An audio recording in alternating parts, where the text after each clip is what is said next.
Hi, എല്ലാവർക്കും നമസ്കാരം. ഞങ്ങളിന്ന് കൊളുത്തുപുഴ ഫോറസ്റ്റ് മ്യൂസിയം കാണാൻ പോയി. അതിൻ്റെ ചെറിയൊരു വീഡിയോ ആണ്.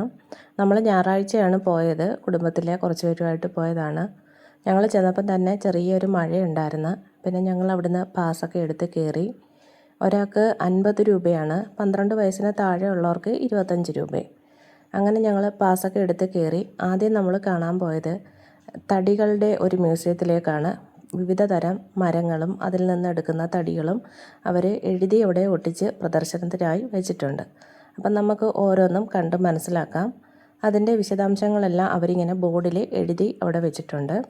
അവിടെ നിന്ന് ഇറങ്ങുമ്പം തന്നെ അതിൻ്റെ വാതിലിലായിട്ട് തടി കൊണ്ട് തന്നെ അവരൊരു ഫ്രെയിം വർക്കും ചെയ്തു വെച്ചിട്ടുണ്ട്. ഇതവരുടെ കോൺഫറൻസ് ഹാളാണ്. അവിടേക്ക് നമുക്ക് പ്രവേശനമില്ല. അത് കഴിഞ്ഞ് ഞങ്ങൾ മ്യൂസിയം കാണാൻ പോയി. പോകുന്ന വഴിക്ക് ഒരു മരത്തിൻ്റെ ഏറ്റവും മുകളിൽ ഒരു പക്ഷിയുടെ കൂട് കണ്ട്. കിളിയുണ്ടോ ഇല്ലയോ എന്നൊന്നും അറിയത്തില്ല. പിന്നെ എന്തായാലും നമ്മൾ കൂട് കണ്ടു, വീഡിയോയും എടുത്തു. അത് കഴിഞ്ഞ് നമ്മൾ കേരളത്തിൻ്റെ ഭാഗത്തേക്കാണ് കയറുന്നത്. അവിടെ കേരളത്തിൻ്റെ തനതായ കഥകളി രൂപങ്ങളും എല്ലാ കലാരൂപങ്ങളും അതിനകത്ത് അവർ ചെയ്തു വെച്ചിട്ടുണ്ട്. പിന്നെ ആനയുടെ നെറ്റിപ്പട്ടവും വിഷുവിൻ്റെ കണി കാണുന്നതും ഓണത്തിൻ്റെ അത്തപ്പൂക്കളവും കളരിയുടെ സാധനങ്ങളും അങ്ങനെ എല്ലാം അവരവിടെ റെഡിയാക്കി വിശദാംശങ്ങളെല്ലാം എഴുതി ബോർഡിൽ തൂക്കിയോടെ വെച്ചിട്ടുണ്ട്. അപ്പം നമുക്ക് അറിയാത്തവർക്കും കുഴപ്പമില്ല, എല്ലാം വായിച്ച് നോക്കി മനസ്സിലാക്കി കണ്ടുകേട്ട് ഇറങ്ങാം. ഇതിനകത്ത് കേരളത്തിൻ്റേതായിട്ടുള്ള എല്ലാ രൂപങ്ങളും അവർ റെഡിയാക്കി വെച്ചിട്ടുണ്ട്. പിന്നെ ഫോറസ്റ്റ് മ്യൂസിയം ആയതുകൊണ്ട് പ്രധാനപ്പെട്ടത് ഫോറസ്റ്റാണ്. ഇതിനകത്ത് നമുക്ക് കേരളത്തിലെ പ്രധാനപ്പെട്ട എല്ലാ ഫോറസ്റ്റ് ഏരിയകളുടെയും വിശദാംശങ്ങൾ അവരിങ്ങനെ പിക്ചർ ഉൾപ്പെടെ ഫ്രെയിം ചെയ്ത് വെച്ചിട്ടുണ്ട്. ഇതിനകത്ത് പിന്നെ നമുക്ക് മെയിനായിട്ട് കേരളത്തിൻ്റെ ഒരു ഔട്ട്ലൈൻ അവരവിടെ ഉണ്ടാക്കി വെച്ചിട്ടുണ്ട്. പിന്നെ പ്രധാനപ്പെട്ട സ്ഥലങ്ങൾ ബോർഡിലാക്കി വെച്ചിട്ടുമുണ്ട്. ഓരോ ബോർഡിനും ഓരോ നമ്പർ വെച്ചിട്ടുണ്ട്. ഓരോ നമ്പറിൻ്റെയും മുകളിലായിട്ട് ബട്ടൺ വെച്ചിട്ടുണ്ട്. അപ്പം നമുക്ക് ആ ബട്ടണിൽ ഞെക്കിയാൽ ആ കേരളത്തിൻ്റെ ഔട്ട്ലൈനകത്ത് ആ സ്ഥലത്തെ ലൈറ്റ് കത്തും. അപ്പം നമുക്ക് മനസ്സിലാകും ഇന്നടുത്താണ് ഈ സ്ഥലം എന്ന് കൊച്ചുങ്ങൾക്ക് വരെ മനസ്സിലാക്കാനായിട്ട് പറ്റും. അങ്ങനെ ഞങ്ങളും അതെല്ലാം കണ്ട് ആസ്വദിച്ചു. അതിനോട് ചേർന്ന് തന്നെ നമ്മൾ അടുത്തതായി കാണുന്നത് ഇതാണ്. ഒരു മരത്തിൻ്റെ മാതൃകയിൽ ഉണ്ടാക്കി വെച്ചിരിക്കുന്ന ഒരു നേച്ചറുമായിട്ട് ബന്ധപ്പെട്ടൊരു സൈക്കിളാണ്. ഇത് ഏറ്റവും കൂടുതൽ പ്രയോജനപ്പെടുക സ്കൂളിൽ പഠിക്കുന്ന കുട്ടികൾക്കായിരിക്കും. പാഠപുസ്തകങ്ങളിൽ നിന്ന് പഠിക്കുന്നതിനേക്കാൾ അവർ വന്ന് കണ്ട് മനസ്സിലാക്കുമ്പോൾ മനസ്സിലത് പതിഞ്ഞിരിക്കും. അങ്ങനെ ഞങ്ങൾ ഇതെല്ലാം കണ്ടു കഴിഞ്ഞ് അടുത്തതായിട്ട് കയറിയത് കറക്റ്റ് ഒരു ഫോറസ്റ്റിലേക്കാണ്. ഇവിടെ ഫോറസ്റ്റിൽ കാണുന്ന ഒട്ടുമിക്ക മൃഗങ്ങളെയും അവർ റെഡിയാക്കി വെച്ചിട്ടുണ്ട്. നമ്മൾ വേഴാമ്പലിനെ കണ്ടു, കടുവയെ കണ്ടു, കുഞ്ഞൻ തവളകൾ വരെ അവർ റെഡിയാക്കി വെച്ചിട്ടുണ്ട്. അങ്ങനെ എല്ലാം ഞങ്ങൾ ഇതിനകത്ത് നിന്ന് കണ്ടു, ഫോട്ടോസൊക്കെ എടുത്തു. കടുവയൊക്കെ കണ്ടു കഴിഞ്ഞാൽ ഒറിജിനൽ ലുക്കിലാണ് നമുക്ക് തോന്നുന്നത്. അങ്ങനെ ഞങ്ങൾ ഇവിടെ നിന്ന് ഫോട്ടോസൊക്കെ എടുത്തു. കൊളത്തൂപ്പുഴ ഫോറസ്റ്റ് മ്യൂസിയം വരുന്നത് KSRTC ബസ് സ്റ്റാൻഡിൻ്റെ അടുത്തായിട്ടാണ്. ഇത് കേരളത്തിലെ ആദ്യത്തെ ഏറ്റവും വലിയ ഫോറസ്റ്റ് മ്യൂസിയമാണ്. ഇതിൻ്റെ അടുത്ത് തന്നെയാണ് ശ്രീധർമ്മ ശാസ്താ ടെമ്പിളും ഉള്ളത്. അവിടെ തന്നെയാണ് തിരുമക്കൾ എന്നറിയപ്പെടുന്ന മീനുകളും ഉള്ളത്.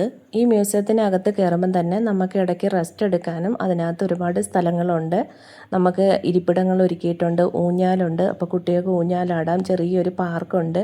പിന്നെ നമുക്ക് ഫുഡ് കോർട്ടുണ്ട്. അപ്പം ഇതിനകത്ത് തന്നെ എല്ലാ സൗകര്യങ്ങളും ഉണ്ട്.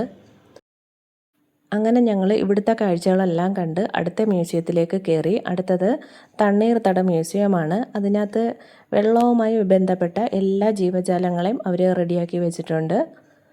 ഇതിനകത്ത് നിർമ്മിച്ച് വെച്ചിരിക്കുന്ന ഓരോ ജീവികളും ഒറിജിനലാണെന്നേ നമുക്ക് തോന്നത്തുള്ളൂ. അത്രയും ക്ലിയർ ആയിട്ടാണ് അതിനെ റെഡിയാക്കി വെച്ചിരിക്കുന്നത്. പിന്നെ എല്ലാത്തിൻ്റെയും ഡീറ്റെയിൽസ് എഴുതി വെച്ചിട്ടുണ്ട്.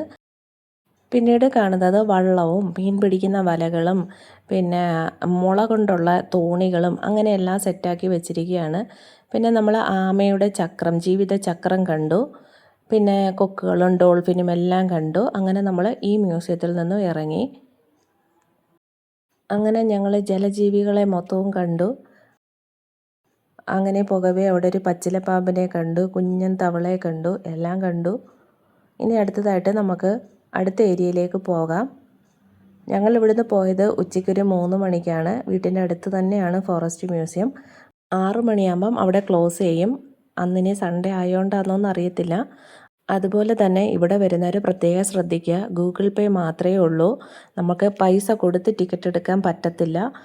ഒൺലി ഗൂഗിൾ പേ ആണ്. അപ്പം വരുന്നവരെല്ലാം അതൊന്ന് ശ്രദ്ധിക്കുക. അടുത്തതായി നമ്മൾ കയറുന്നത് 3D മ്യൂസിയത്തിലേക്കാണ്.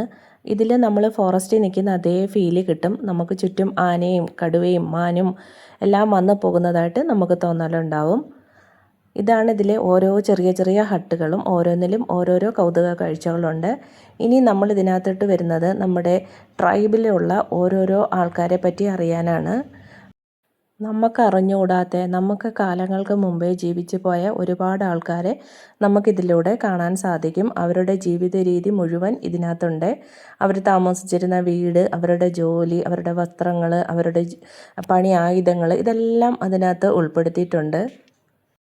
സ്കൂളിൽ പഠിക്കുന്ന കുട്ടികൾക്ക് ഇത് വളരെ ഉപകാരപ്രദമായിരിക്കും.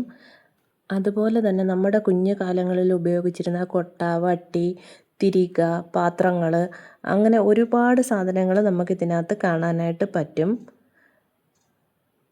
നമ്മളങ്ങനെ ഇതെല്ലാം കണ്ട ശേഷം വെളിയിലിറങ്ങി ഊഞ്ഞാലൊക്കെ ഉണ്ടായിരുന്നു. ഊഞ്ഞാലൊക്കെ ആടി കുട്ടികൾ പാർക്കിലൊക്കെ ഒന്ന് പോയി. ഞങ്ങൾ ഓരോ ഐസ്ക്രീമൊക്കെ വാങ്ങിച്ച് കഴിച്ചു. ഒരുപാട് നേരം നമ്മളിവിടെ ചിലവഴിച്ചു. ഞങ്ങളൊരു 5:45 ആയിട്ടാണ് ഇവിടുന്ന് ഇറങ്ങിയത്. അന്ന് സൺഡേ ആയതുകൊണ്ട് വലിയ തിരക്കോ ബഹളങ്ങളോ ഒന്നും ഇല്ലായിരുന്നു. ഇവിടെ കുട്ടികൾക്ക് മാത്രമല്ല ഊഞ്ഞാൽ, മുതിർന്നവർക്കും ആടാൻ പറ്റിയ വലിയ ഊഞ്ഞാലുകൾ 2, 3 ഒക്കെ ആയിട്ട് അവിടെ ഇവിടെ ഇട്ടിട്ടുണ്ട്. അങ്ങനെ ഞങ്ങളും കുറച്ച് നേരം ഊഞ്ഞാലിലൊക്കെ ആടി. ഇതിൻ്റെ ബാക്ക് സൈഡിലാണ് KSRTC ബസ് സ്റ്റാൻഡ് വരുന്നത്.